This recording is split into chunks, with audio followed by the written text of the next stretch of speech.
नमस्कार दोस्तों, स्वागत है आपका एमएस एकेडमी में। So in the last lecture what we actually did. Last lecture में हमने क्या देखा था? तो लास्ट लेक्चर में हमने साइक्लोट्रॉन के बारे में डिस्कस किया था। उसका प्रिंसिपल क्या होता है, वर्किंग क्या होता है, these all points we covered along with a wonderful numerical. Now in today's session we are going to talk about the force acting in a magnetic field when a current carrying conductor is placed। यानी कि यदि किसी current carrying conductor को किसी magnetic field में रख दें तो उस पर कितना फोर्स काम करेगा, ये हम लोग जानने जा रहे हैं। सो ये वंडरफुल स्टार्टिंग है। इसके बाद हम लोग देखेंगे दो पैरेलल जो है कंडक्टर्स में करंट जब जाता है तो एक की वजह से दूसरे पर कितना फोर्स लगता है और दूसरे की वजह से पहले पर कितना फोर्स लगता है। These all points we are going to cover, ठीक है, जिसके वजह से अट्रैक्शन और रिपल्सन होता है। We are going to cover in this video only. So बने रहिए आप मेरे साथ। तो चलिए शुरू करते हैं। सबसे पहले देखते हैं कि किसी भी ये मैग्नेटिक फील्ड है, सपोज करिए ये हमने एक मैग्नेटिक फील्ड सेलेक्ट किया है, ठीक है। हम लोग देख रहे जा रहे हैं कि फोर्स कितना काम करता है किसी भी कंडक्टर पे। एक्चुअली आपके पास कंडक्टर के बारे में कितनी जानकारी है, कंडक्टर क्या होता है एक्चुअली?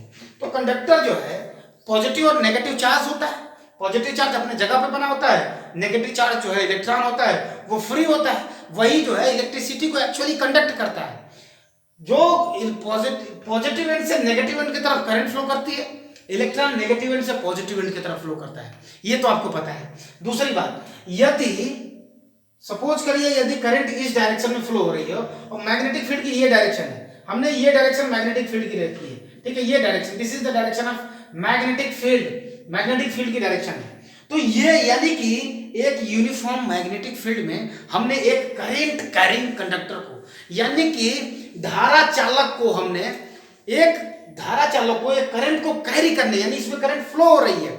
यदि इसमें कोई करंट फ्लो नहीं होती तो कोई भी चार्ज पार्टिकल मोशन में नहीं होता। इलेक्ट्रॉन चार्ज है और इलेक्ट्रॉन जब करंट फ्लो हो रही है यानी चार्ज मोशन में है। और आपको पता है ये charge moving in a magnetic field experiences a force, the magnetic force को एक्सपीरियंस करता है। उसके लिए आपको फार्मूला भी बताया गया है, F इक्वल टू क्या बताया गया था, QVB। यदि उसके पास चार्ज है, उसके पास वेलोसिटी है, मैग्नेटिक फील्ड में रखा गया है, फोर्स एक्सपीरियंस करना ही करना है उसको। That is what we have talk about, ठीक है। इसके साथ साथ साइन थीटा भी एक रिस्पांसिबल था। यानी कि यदि सपोज करिए यदि वेलोसिटी जीरो है यानी करंट ही नहीं फ्लो हो रहा है तो क्या इस पे कोई फोर्स काम करेगा? बिल्कुल नहीं करेगा।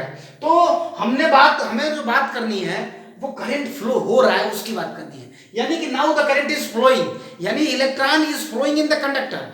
What is happening? Due to the flow of electron the charge particle is actually moving in the magnetic field. जब मैग्नेटिक फील्ड में मूव कर रहा है इसके वजह से क्या होगा, उस पर एक छोटा सा ही सही हर इलेक्ट्रॉन पे फोर्स काम करेगा। तो जो फोर्स होगा F इक्वल टू इलेक्ट्रॉन को मान लीजिए आप E माइनस E और V क्रॉस जो है B, ये जो है V क्रॉस B, इसको आप V जो है आप ड्रिफ्ट वेलोसिटी भी ले सकते हो। इसी V को आप ड्रिफ्ट वेलोसिटी हमने करंट इलेक्ट्रिसिटी में बताया था। करंट इलेक्ट्रिसिटी में आपको बताया था ड्रिफ्ट वेलोसिटी VD की वैल्यू, ठीक है। चलिए उसको छोड़िए, अभी जो है इतना समझ जाइए आप कि this amount of force will be acting on each electron in the conductor. हर एक इलेक्ट्रॉन पर इतना फोर्स काम करेगा। तो अपने पास सपोज करिए n जो है नंबर ऑफ डेंसिटी है, n is the number density. n number density का मतलब यदि आप n नंबर डेंसिटी है तो कैपिटल N कितने नंबर्स हो जाएंगे, इसमें आप वॉल्यूम से मल्टीप्लाई कर दीजिए। वॉल्यूम से मल्टीप्लाई कैसे करेंगे, यानी n into A into L।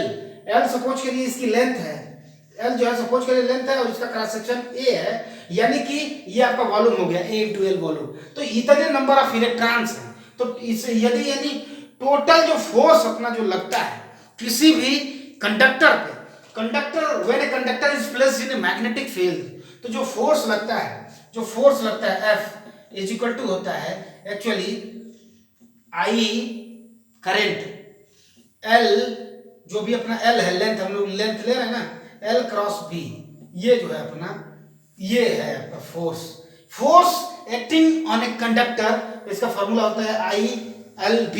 यदि आप इस क्रॉस प्रोडक्ट को हटा दें, मैग्नीट्यूड वाइज बात करें कितना फोर्स काम करेगा, तो उसको हम लोग लिखते हैं B साइन थीटा। मैंने तो इसी तरह याद रखा है, आप भी इसी तरह याद रखो। यानी किसी चार्ज पार्टिकल पे मैग्नेटिक फील्ड में कितना फोर्स काम कर सकता है, तो QVB sin थीटा। किसी कंडक्टर पे how much force will be acting on the conductor, that is BIL sin theta. कितना? BIL sin theta. ये आपको पॉइंट हमेशा याद रखना है। किसी when a conductor is placed in magnetic field it will experiences some force and that force has the resultant is equal to BIL sin theta. यानी कि sin थीटा का कंपोनेंट आ रहा है। यदि यहाँ पे ये वाला थीटा है, थीटा हमने ये L डायरेक्शन हम लोग करंट के डायरेक्शन में L को मान लेते हैं, तो ये आपका L हो जाएगा, ये L डायरेक्शन हो जाएगी और ये B की डायरेक्शन, और L और B के बीच का जो एंगल होता है वही एंगल यहाँ जो है हम लोग पुट करते हैं, यानी बिल sin थीटा। B तो अपना यूनिफॉर्म है, मैग्नेटिक फील्ड है, ठीक है। अब समझिए कि कब किसी कंडक्टर पर मैक्सिमम फोर्स काम करेगा और कब किसी कंडक्टर पे जीरो फोर्स काम करेगा। यद्यपि मैग्नेटिक फील्ड है, बावजूद इसके मैग्नेटिक फोर्स जो है जीरो होगा। कब? यदि साइन थीटा की वैल्यू हम जीरो कर दें तो फोर्स का मान जीरो हो जाएगा। क्यों? अब हो जाएगा जी। तो साइन थीटा को हम जीरो कैसे करेंगे? थीटा की वैल्यू या तो जीरो कर दें या थीटा की वैल्यू 180 कर दें। यानी कि ये जो कंडक्टर है, यदि कंडक्टर को हम मैग्नेटिक फील्ड के डायरेक्शन में कर दें, करंट यदि कंडक्टर को हम लोग इस तरह से, यदि मैग्नेटिक फील्ड ऐसे है तो कंडक्टर को यदि हम इसी डायरेक्शन में कर दें तो करंट चाहे इधर को फ्लो करे चाहे इधर को, यदि इधर को फ्लो करेगा तो थीटा डिग्री यानी 0 डिग्री, और इधर अपोजिट डायरेक्शन में फ्लो करेगा तो 180 डिग्री। मैं एक बार बना के दिखाता हूं आपको, विजुअलाइज करेंगे आप, वंडरफुल कंक्लूजन आप जो है यहां से ड्रॉ कर सकते हो। तो चलिए पहला कंक्लूजन जो हम लोग देखने जा रहे हैं, केस पहला लिख लीजिए आप, केस वन जो है फॉर F मैक्स, यानी कब जाके जो है किसी कंडक्टर पर मैक्सिमम फोर्स काम करेगा। मैक्सिमम फोर्स के लिए क्या होना चाहिए? जो साइन थीटा की वैल्यू है वो मैक्सिमम होनी चाहिए, और साइन थीटा मैक्सिमम कितना होता है? 1 पे होता है। यानी साइन थीटा की वैल्यू यदि 1 है तो थीटा की वैल्यू कितनी हो जाएगी? 90 डिग्री। क्यों? बिल्कुल, यानी साइन थीटा की वैल्यू 90 डिग्री। यानी कि यदि मैग्नेटिक फील्ड, यदि अपना जो मैग्नेटिक फील्ड है, यदि इस डायरेक्शन में मैग्नेटिक फील्ड है, सपोज करें किसी भी टेस्ला का, सपोज करें 4 टेस्ला इस डायरेक्शन में है और इसके परपेंडिकुलर हमारा कंडक्टर हो, हमारे कंडक्टर जिसमें करंट फ्लो हो रही है उसको यदि हम इसके ठीक परपेंडिकुलर यानी 90 डिग्री पर रख दें तो इस दशा में, in this case, maximum force will be acting on this conductor, और वो कितना हो जाएगा? BIL, बिल हो जाएगा, क्योंकि साइन थीटा का मान तो 1 हो चुका है। यानी मैक्सिमम फोर्स बिल के बराबर होता है, बिल न्यूटन। मैक्सिमम फोर्स कितना? बिल न्यूटन का लगेगा। चलिए ये पहली केस रही। Now we are going to talk about case 2। What is the case 2? F को हम लोग मिनिमम करेंगे, और F मिनिमम कितना होगा? यदि साइन थीटा की वैल्यू मिनिमम हो जाएगी तो साइन थीटा जो है, साइन थीटा मिनिमम कितना होता है? 0 होता है। साइन थीटा मिनिमम आप 0 ले सकते हो, ठीक है। साइन थीटा मिनिमम 0 हुआ, 0 की मैं बात करूं, नेगेटिव बात नहीं करूं, ठीक है। 0 हो गया तो साइन थीटा की वैल्यू कब 0 हो जाएगी? साइन थीटा 0 होगा यदि थीटा की वैल्यू 0 रखो या 180 रखो। इन दोनों दशाओं में, in these both cases, either theta is 0 और 180। साइन थीटा की वैल्यू 0 होने का मतलब क्या है उसको समझिए। यानी कि मैग्नेटिक फील्ड की जो डायरेक्शन है उसी डायरेक्शन में हमारा करंट भी फ्लो हो रहा है, यानी हमारा कंडक्टर भी उसी डायरेक्शन में प्लेस्ड है। केस 1 को मैं रफ कर रहा हूं, होप आप इसको नोट कर चुके हैं। चलिए देखिए केस 2 को मैं फिर से दिखाता हूं। सपोज करिए ये अपना मैग्नेटिक फील्ड की जो है डायरेक्शन है, ये अपना B टेस्ला है, ठीक है। B का टेस्ला यूनिट होता है। चलिए ये है, और यदि हमारा जो कंडक्टर है जिसमें हमारी करंट फ्लो हो रही है उसको हम इसी डायरेक्शन में फ्लो करते हैं, तो इसमें जो फ्लो होने वाली करंट है वो या तो मैग्नेटिक फील्ड के डायरेक्शन में फ्लो करेगी, इसकी डायरेक्शन इधर हो जाएगी, या तो इसके अपोजिट में फ्लो करेगी। किसी कंडक्टर में ऐसे ही तो करंट फ्लो कर सकती है। तो यदि ये करंट जो है मैग्नेटिक फील्ड के डायरेक्शन में फ्लो होती है तो थीटा की वैल्यू 0, यदि इसके अपोजिट में फ्लो करती है तो थीटा की वैल्यू 180 डिग्री। ये दशा कब आई? When did this condition come? This condition comes when the current carrying conductor is placed in parallel to the magnetic field. When a current carrying conductor is placed parallel to the magnetic field, the angle between the length of the conductor and the magnetic field is 0. Due to the angle 0 or 180 degree, sine component becomes 0. Then the force acting on the conductor become 0. तो note कर लीजिए, force जो conductor पर काम करेगा, force on the conductor is equal to 0 दोनों दशाओं में। पहली दशा में मैक्सिमम बिल न्यूटन के बराबर, दूसरे दशा में अपना कितना 0 न्यूटन का काम करेगा। ठीक है, तो होप आप इससे कंफर्टेबल है। कोई भी पूछता है किसी चार्ज पार्टिकल पर मैग्नेटिक फील्ड में कितना फोर्स काम करेगा, QVB sin थीटा, किसी कंडक्टर पर कितना फोर्स काम करेगा, तो bill sin theta. Okay, hope आप कंफर्टेबल हैं। अब आप चलिए, अब हम क्या डिस्कस करने वाले हैं, अब हम लोग देखेंगे कोई दो चार्ज पार्टिकल, सॉरी कोई दो कंडक्टर्स हैं। अभी अपने पास जो है दो कंडक्टर्स हैं। ठीक है, कितने हैं, दो कंडक्टर्स हैं। तो चलिए हम लोग देखते हैं दूसरे कंसेप्ट को। सपोज करिए अपने पास एक ये पैरेलल कंडक्टर रहा जिसमें I एम्पीयर I1 है। ये I1 हम लोग सपोज कर रहे हैं, I1 ये कंडक्टर 1 है। सपोज करिए C1 कंडक्टर 1 रहा, ये C1 D1 रहा। एक दूसरा कंडक्टर हमने मान लिया है ये C2 और ये D2 है। सपोज करिए ये I1 amount of current is flowing in the conductor 1 and I2 is the amount of current flowing in the conductor 2। अब आप हमको ये बताइए, सपोज करिए ये हम कंडक्टर 1 की बात कर रहे हैं, कंडक्टर 1 की वजह से इधर मैग्नेटिक फील्ड प्रोड्यूस होगा। मैंने बताया था आपको जहां भी करंट है वहां मैग्नेटिज्म है। तो यदि ये करंट है तो इसके वजह से मैग्नेटिक फील्ड होगा। तो सपोज करिए ये करंट यदि I1 है तो इसके वजह से एक मैग्नेटिक फील्ड जो है इस पॉइंट पे कुछ मैग्नेटिक फील्ड होगा। सपोज करिए पॉइंट P है, because of the current I1 flowing in the conductor C1 there is a magnetic field B at a point B। उसकी वैल्यू कितनी होती है आपको यदि याद हो तो B की वैल्यू कितनी होगी, B1। इसको मैं B1 रख रहा हूं, क्यों, क्योंकि करंट 1 की वजह से। B1 की वैल्यू यदि आपको याद हो, चाहे बायो सावर्ट्स लॉ से चाहे एम्पियर सर्किटल लॉ से, कैसे भी आप निकाल सकते हो। B equal to mu not upon 4 pi 2I by A या रेडियस आप समझ करिए, डिस्टेंस बिटवीन दो। ठीक है, 2I बाई ए आप रेडियस लिख दीजिए। ये I क्या है, ये I करंट है, I1 करंट है, यानी I1 की वजह से B1 प्रोड्यूस हुआ एट ए पॉइंट P। सिमिलरली I2 की वजह से इस पॉइंट Q पर भी एक मैग्नेटिक फील्ड प्रोड्यूस होगा। उसको हम B2 के नाम से जानेंगे, B2 के नाम से। और उसकी वैल्यू कितनी हो जाएगी आप कैलकुलेट करिए तो आपको मिलेगा mu not upon 4 pi 2I2 by R। चूंकि ये दोनों एक दूसरे से यदि ये R डिस्टेंस पे तो ये भी R डिस्टेंस पे है। B2 I2 की वजह से उत्पन्न हो रहा है कंडक्टर 1 पे, और जो B1 है B1 is the magnetic field induced due to the current I1 flowing in the conductor 1 at the point of P which is lying on the conductor 2। ये रहा आपका मैग्नेटिक फील्ड, ये रहा ये यहाँ पे है, ये मैग्नेटिक फील्ड यहाँ है और यहाँ पे ये वाला मैग्नेटिक फील्ड है। तो यदि सपोज करिए, अभी समझिए, इसके वजह से यहाँ मैग्नेटिक फील्ड है और इस मैग्नेटिक फील्ड में कंडक्टर रखा हुआ है, यानी कि due to the current carrying, due to the magnetic field produced by the current 1 at a point P, I2 will experience a force। ये फोर्स एक्सपीरियंस, अब यहाँ मैग्नेटिक फील्ड है और ये करंट है। तो अभी जस्ट हमने पढ़ा है when a current carrying conductor is placed in a magnetic field it experiences a force। एक फोर्स एक्सपीरियंस करता है और उसका फोर्स का हमने मान भी बताया था। क्या बताया था आपसे, बिल साइन थीटा, याद हो आपको, तो मैंने बताया था बिल यानी bill sine theta, BIL sine theta.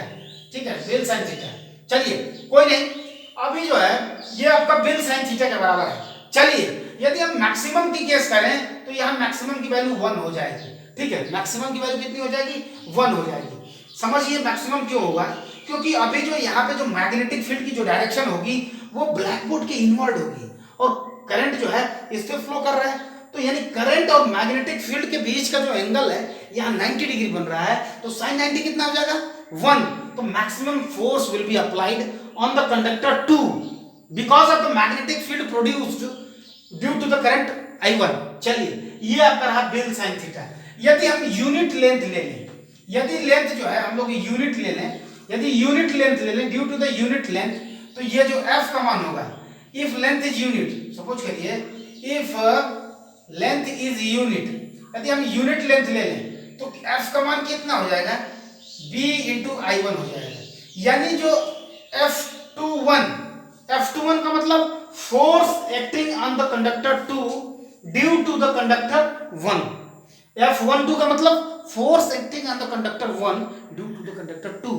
यानी जो पहला सिंबल है, जो सफिक्स है, उसका मतलब ऑन हुआ, ये जो रहा दूसरा वाला उसका मतलब ड्यू टू, यानी force acting on conductor 2 due to the conductor 1। यानी कंडक्टर 2 में करंट I2 फ्लो हो रहा है उस पे जो फोर्स लगेगा उसका मान कितना हो जाएगा, ये काम करेगा V1 I2 के बराबर हो जाएगा। V1 I2 के बराबर हो जाएगा, क्यों? V1 मैग्नेटिक फील्ड पहले वाले की वजह से और I2 इसमें जो करंट फ्लो हो रहा है उसकी वजह से। हमने लेंथ को यूनिट रखा है। तो चलिए V1 की वैल्यू यदि आप यहाँ रखते हैं, V1 की वैल्यू मैं यहाँ से रख रहा हूँ इस इक्वेशन में, तो F21 का मान कितना हो जाएगा, F21 की वैल्यू हो जाएगी, V1 की वैल्यू रखिए आप, mu not upon 4 pi, I2 already था, अच्छा पहले पूरी वैल्यू रख लीजिए, mu not upon 4 pi 2I1 by R into I2 हो जाएगा। Okay well done. तो यहां से आप क्या लिख सकते हो, जो F2 का मान है, F21 की वैल्यू हो जाएगी mu not upon 4 pi 2I1 I2 by R। ये F21 रहा, यानी force acting on conductor 2 due to the magnetic field produced by the conductor 1 carrying current I1। चलिए इसी तरह से F21 की जगह पे अब हम लोग F12 कैलकुलेट करेंगे। F12 बोले तो force acting on the conductor 1 due to the magnetic field of the conductor 2, यानी इसके वजह से, अब इसके वजह से भी तो इसमें मैग्नेटिक फील्ड प्रोड्यूस होगा। जैसे इसके वजह से मैग्नेटिक फील्ड प्रोड्यूस हो रहा था, यहाँ भी प्रोड्यूस हुआ था। इस मैग्नेटिक फील्ड का मान हमने निकाला, mu not upon 2I1 2I2 by R था। चलिए F21 फोर्स का मान कितना होता है, मैं बताया था फोर्स का मान BIL sine theta, L unit ले लिया, यानी BI के बराबर होगा, यानी B2I1। मैग्नेटिक फील्ड इसका, करंट इसका, तो magnetic field of the current 2 and the current of I1 conductor की वजह से यहाँ एक फोर्स काम करेगा। चलिए ये वाली वैल्यू रख दीजिए आप, mu not upon 4 pi 2I2 by R into I1। चलिए इसको जरा हल करिए आप, 1 2 इज इक्वल टू कितना मिलेगा आपको, mu not upon 4 pi 2I1 I2 by R। एक वंडरफुल कंक्लूजन आप यहां से ड्रॉ कर सकते हो, क्या? कंडक्टर 1 पे जितना फोर्स काम करेगा उतना ही फोर्स काम करेगा कंडक्टर 2 पे। द F12 यहां देखिए, mu not upon 4 pi 2I1 I2 by R, mu not upon 4 pi 2I1 I2 by R, यानी कि F12 is equal to F21 है। ये बात आपको समझना है। और उसकी वैल्यू कितनी है, mu not upon 4 pi 2I1 I2 by R है। ठीक है, ये वैल्यू आप जो है यहां से निकाल सकते हो या कैलकुलेट कर सकते हो। तो अभी आप समझिए, एक चीज समझिए, कितना फोर्स काम किया इतना काम करेगा, वो तो आप निकाल लेंगे। ठीक है, कितना फोर्स काम करेगा इतना काम करेगा। अब आप समझिए इस पे जो फोर्स काम करेगा I1 की वजह से, जो I2 पे फोर्स काम करेगा उसकी डायरेक्शन कैसे निकालेंगे आप? फ्लेमिंग लेफ्ट हैंड रूल से निकालेंगे।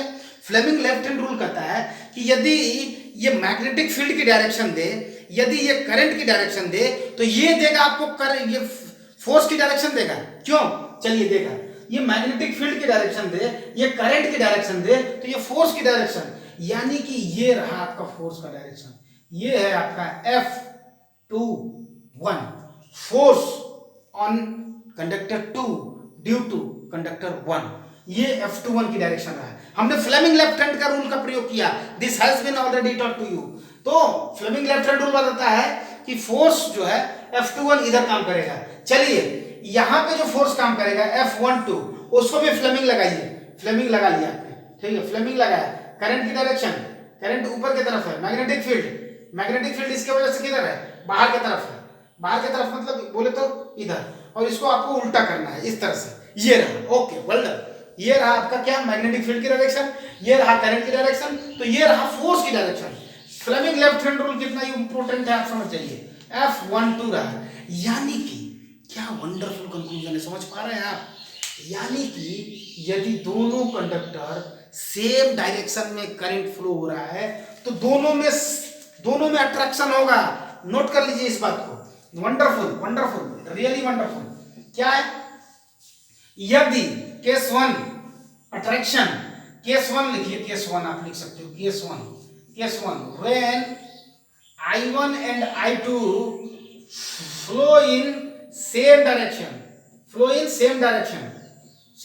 यानी कि यदि I1 और I2 दोनों एक ही डायरेक्शन में फ्लो हो रहे हैं तो ये वाला कंडक्टर इसको अट्रैक्ट करेगा और ये कंडक्टर इसको अट्रैक्ट करेगा, यानी कि दोनों में एक अट्रैक्शन फोर्स काम करेगा, ये दोनों में अट्रैक्शन फोर्स काम करेगा। इसको हम लोग बोलते हैं अट्रैक्शन फोर्स, इसको बोलते हैं attraction force, force of attraction force. तो कई बार कॉम्पिटिटिव एग्जाम्स में पूछ देता है कि दो कंडक्टर्स में कब अट्रैक्शन काम करेगा। तो दो कंडक्टर्स में अट्रैक्शन का फोर्स तभी काम करेगा जब दोनों में सेम डायरेक्शन में करंट फ्लो हो रही है। यदि अपोजिट में फ्लो हो रही है तो क्या होगा? बिल्कुल सही, रिपल्सन। दोनों में रिपल्सन का काम कर। सपोज करिए ये अपना I1 करंट फ्लो हो रहा है और इसमें जो है I2 करंट नीचे की तरफ फ्लो हो रहा है। तो फ्लेमिंग लेफ्ट हैंड के अनुसार इस पे फोर्स इधर को काम करेगा, इस पे फोर्स इधर को काम करेगा। और फ्लेमिंग लेफ्ट हैंड के अनुसार ही अभी देखिए ये करंट की डायरेक्शन रही, ये मैग्नेटिक फील्ड इसके वजह से जो है, इसके वजह से जो यहाँ पे मैग्नेटिक फील्ड बनेगा उसका अंदर की डायरेक्शन, यानी कि करीब करीब इसकी भी जो डायरेक्शन हो जाएगी वो इधर को हो जाएगी। यानी कि कहने का तात्पर्य क्या है, या तो दोनों की दो दशाएं हैं। केस 1 था when current is flowing in the same direction, case 2 when I1 and I2 are flowing in opposite direction. ठीक है, कैसे? अपोजिट मतलब उल्टा, एक ऊपर को जो रहा है तो एक नीचे को। तो इस दशा में जो होता है उसे हम रिपल्सन बोलते हैं। रिपल्सन बोले तो दोनों कंडक्टर एक दूसरे को अपोज करेंगे, यानी एक को इधर फोर्स लगेगा तो एक इधर को फोर्स लगेगा। This is called repulsion. दोनों में अपोजिट फोर्स काम करेगा, दोनों एक दूसरे से दूर भागना चाहेंगे, एक दूसरे से दूर हटना चाहेंगे। मैग्नेटिक फील्ड में एक दूसरे की वजह से इसके पर इसका मैग्नेटिक फील्ड काम कर रहा है, इसके पर इसका मैग्नेटिक फील्ड काम कर रहा है। और दो कंक्लूजन अपन ने ड्रॉ कर लिया। पहला, यदि करंट सेम डायरेक्शन में हो तो कितना फोर्स काम करेगा वो तो बात की बात है, μ0/4π 2I1 I2 by R, that's all. Force per unit length की बात कर रहा था, ये फोर्स पर यूनिट लेंथ है क्योंकि हमने लेंथ की वैल्यू मान रखी थी यूनिटी। यदि लेंथ दिया हो तो आप यहाँ पे बाई L कर देंगे तो आपको मिल जाएगा μ0/4π 2I1 I2 by R। ये F12 बराबर F21 है, उसकी वैल्यू आप छोड़ दीजिए। यानी कि इसमें 4 एम्पियर फ्लो करे, इसमें 3 एम्पियर फ्लो करे, तो इसके वजह से जितना फोर्स लगेगा इसके वजह से भी, यानी कि किसमें कितना करंट फ्लो कर रहा है ये फोर्स को नहीं बता रहा है। ये फोर्स तो सेम है, इस पे जितना फोर्स काम करेगा उतना ही फोर्स इस पे काम करेगा, क्योंकि दोनों के दशा में I1 और I2 का मल्टीप्लाई है। समझ पा रहे हो आप? तो दोनों यदि बराबर हो तो दोनों कम हो ज्यादा हो, फोर्स का मान सेम होगा। और दूसरा कंक्लूजन क्या रहा रिपल्सन और अट्रैक्शन का? If the conductors are parallel and carrying the current in the same direction, they experiences attraction force. If conductors are parallel and they are carrying the current in the opposite direction, then they force repulsion. They repel each other. ये दोनों को प्रतिकर्षित करते हैं और पहले case में आकर्षित करते थे। चलिए ये पर यूनिट लेंथ रहा, this is the force acting on the conductor पर यूनिट लेंथ। चलिए मैं एक न्यूमेरिकल करता हूँ, आपको जो है न्यूमेरिकल के थ्रू आपको कुछ ज्यादा ही समझ में आएगा। तो चलिए आप एक न्यूमेरिकल नोट करिए, ठीक है। तो चलिए देखिए आपके लिए एक न्यूमेरिकल मैंने लिया है। कह रहा है कि दो पैरेलल वायर्स हैं 1 मीटर अपार्ट, दोनों 1 मीटर दूरी पर हैं एक दूसरे के, प्लेस्ड हैं। सपोज करिए ये पहला वायर है, ये दूसरा वायर है, तो इनके बीच की जो दूरी है जिसे हमने R से डिनोट किया था वो 1 मीटर है, ठीक है। कह रहा है कि 2 parallel wires 1 metre apart carrying a current of 1 ampere and 3 ampere. Suppose करिए 1 एम्पियर जो है इसमें करंट फ्लो हो रही है और इसमें जो है 3 एम्पियर की जो है करंट फ्लो हो रही है। सो बेसिकली 1 एम्पियर और 3 एम्पियर की करंट जो है करंट कंडक्टर 1 और कंडक्टर 2 में प्लेस हो रही है। चलिए अब क्या रहा है कि एम्पियर रिस्पेक्टिवली इन अपोजिट डायरेक्शन। तो सपोज करिए I1 ऊपर की तरफ फ्लो कर रहा है तो 3 एम्पियर जो है नीचे की तरफ फ्लो कर रहा है। यू हैव टू कंसीडर ना opposite direction as stated in the question. कह रहा है now calculate the force per unit length. Force per unit length आप कैलकुलेट करिए जो दोनों कंडक्टर्स के बीच में काम करेगा। फोर्स पर यूनिट लेंथ के लिए हमने डेराइव करके आपको दिखाया था F12 का मान F21 के बराबर हो रहा था। पर यूनिट लेंथ के लिए हमने बताया था इसका मान होता था पर यूनिट लेंथ 1 लिखा था, यदि हमने तो लिखा था कि μ0/4π 2I1 I2 by R। यही एक फॉर्मूला है पर यूनिट लेंथ का और इसकी यूनिट आती है न्यूटन पर मीटर। यदि लेंथ दिया हो, ये एक्चुअली F/L की वैल्यू है, यदि लेंथ L की वैल्यू 1 होती है इसलिए हम लोग पर यूनिट लेंथ बोलते हैं। यदि आपको लेंथ दे रखा है तो ये लाके इधर मल्टीप्लाई हो जाएगा, ठीक है। Okay that's all. तो पर यूनिट लेंथ का है, यानी सिंपली ये फॉर्मूला आपको इस्तेमाल करना है, per unit length unit newton metre. तो क्या, चलिए सबसे पहले ये जानिए कि दोनों की डायरेक्शन अपोजिट है।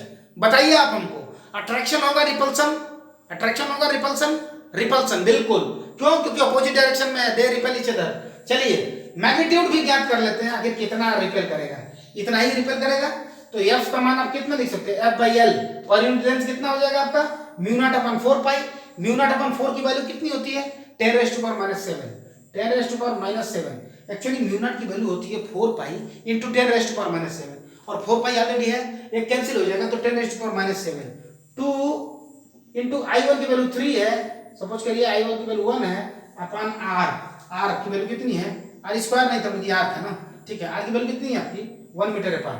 चलिए 3 2 जा 6, तो F बाई एल की जो वैल्यू आ जाएगी 6 into 10 raised to power -7 Newton पर मीटर आ जाएगी। तो कोई पूछे आपसे कि यदि ये क्वेश्चन कोई करे तो आप बता सकते हो easily, mu not upon 4 pi 2 I1 I2 by R, इतना जो है करंट फ्लो करेगा, इतना जो है फोर्स पर यूनिट लेंथ पे काम करेगा। यदि लेंथ की वैल्यू दे दे कि 2 मीटर लेंथ पे कितना फोर्स काम करेगा, तो यही 2 यहाँ मल्टीप्लाई हो जाएगा, और 6 2 जा 12 into 10 raised to power -7 Newton पर मीटर जो है फोर्स आपका काउंट करेगा। ठीक है, किसी भी कंडक्टर पे, इस पे, इसके वजह से इस पे, और इसके वजह से इस पे, यानी फोर्स जो भी काम कर रहा है आपका एक कंडक्टर की वजह से दूसरे पे, दूसरे कंडक्टर पे पहले कंडक्टर की वजह से। So basically whatever the discussion we have done so far, hope you are comfortable with that। और आपको कोई डाउट हो तो आप कमेंट बॉक्स में, आपका स्वागत है, आप जरूर बताइए कमेंट बॉक्स में जाके आपको आज का वीडियो आपको कैसा लगा। ठीक है, उम्मीद रखते हैं आपका कमेंट बॉक्स में आप जरूर कमेंट करेंगे। ठीक है, शेयर करिए, लाइक करिए, सब्सक्राइब करिए तथा बेल आइकन को जरूर प्रेस रखिए, ताकि रोज शाम 6 बजे आपको मेरे तरफ से, मेरे एकेडमी की तरफ से आपको एक वीडियो जरूर मिल सके। मैंने एक न्यूमेरिकल कराया, आप अनेक न्यूमेरिकल कर सकते हो। You do all the numericals whichever book you have। आपके पास यदि NCERT हो, आपके पास प्रदीप हो, आपके पास दिनेश हो, आपके पास जो कोई भी बुक हो, आप उसको रिफर करिए। कंसेप्ट प्लस न्यूमेरिकल मेरे यहाँ से मिल रहे हैं, रेस्ट ऑफ द न्यूमेरिकल आप वहाँ से करिए। कोई भी न्यूमेरिकल में कोई भी डाउट होता है आप जरूर हमको बताइए, I will definitely help you out. So thank you, मिलते हैं नेक्स्ट वीडियो में।